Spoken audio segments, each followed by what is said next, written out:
We're still in September of 19. I just wanted to catch a little snapshot of breakthrough in progress. The white line, being thinner, didn't hold very well, although the Reds have very damaged units. They were attacking with damaged units. But they've been able to cycle some in and out, and they've managed a couple of big breakthroughs or gaps. We'll see what happens with them, but I'm seeing the whites probably falling back at least somewhat, especially given that Victor has to leave and Stalin is coming around the front there.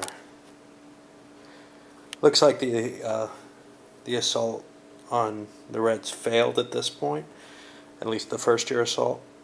We'll see. So here we are in October. Things couldn't stay pleasant forever, so we've got a nice fall weather. It's yucky and wet in the northern region, which is pretty much, 3/4 of the map. But there is some significant fighting happening where it isn't. Basically, the white line's broke, and now maybe mud will save their ass. They have another advantage on their line, which is they decided to form the white unified government.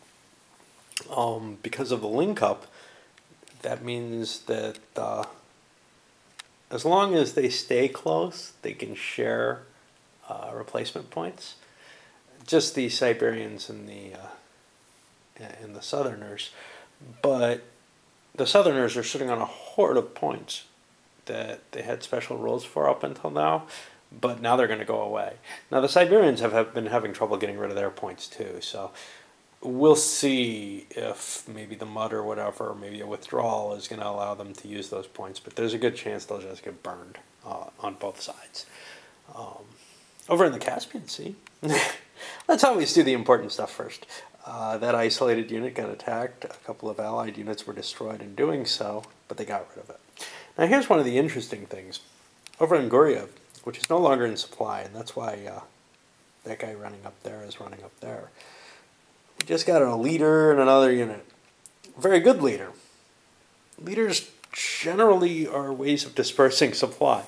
I mean, they have other effects too.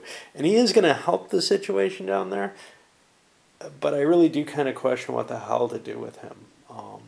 Astrakhan is not in supply, but it doesn't matter because it's a major city. I'm trying to make a stab up and grab something that they can survive. But that's not terribly likely. Now, that's the last of the troops that show up in Guryev, as far as I can tell. Maybe something does later. But later, there's a good chance that the Reds own Guryev. We're seeing continued reinforcements across the line for the Reds. That's been the case. Kirov took a break and did nothing. Yeah. Makhna's stuff. Pretty much dying. The whites managed to keep control of it again and managed to wipe out the garrison, including a very good cav unit, in Brelitovsk just by attrition. And we're seeing, I don't know who the hell that is, Igorov. Yeah. Trying to make his name by wiping them out. I don't know how much value there is at this point, but they are one hell of an annoyance, and this is the first game I've ever seen that happen. The whites just got very lucky on the rolls, I think. Miller's still getting attritioned over on his side. Oh yeah, the Czechs.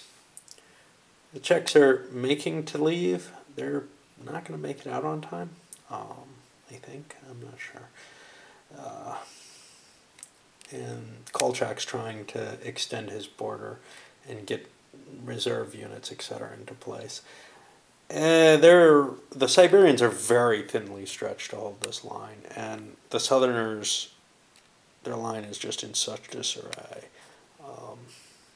Some serious counterattacks. Budniev and or Jozeniki, I don't know who he is, and Blucher basically broke the line in each in one place. So, and then we've got Stalin, who has sent all enemies fleeing. Yeah. His troops were blundering around in the woods, getting massacred, but they were doing enough damage that the Czechs had to leave, had to withdraw from them. But they kept running away. Very much like what's going on down here. With who the hell is this? Calling off. Where he's getting his ass handed to him every time he fights. But the numbers that the Reds can put on the field are so great that it doesn't matter. Having sort of fun, but it's a tough slog through this kind of game for me. I never was a big fan of the big operational war. I mean, this is strategic, but it plays like a huge operational game. All right. Here we are in November. Beginning of November. There's, I haven't rolled it. There was mud in the north, and we might be seeing some snow now. I really haven't rolled it yet. The lines haven't changed that much, of course, but we are seeing the whites no longer able to really maintain an offensive. They're getting replacement troops, but having to spread out to prepare for the Czech withdrawal, which should have happened already. There's going to be a penalty for not doing it, a penalty for late withdrawal. Makhno, I think I have to roll for him again this turn, but there ain't much left between the Bolsheviks attacking and attrition. He's pretty much gone away.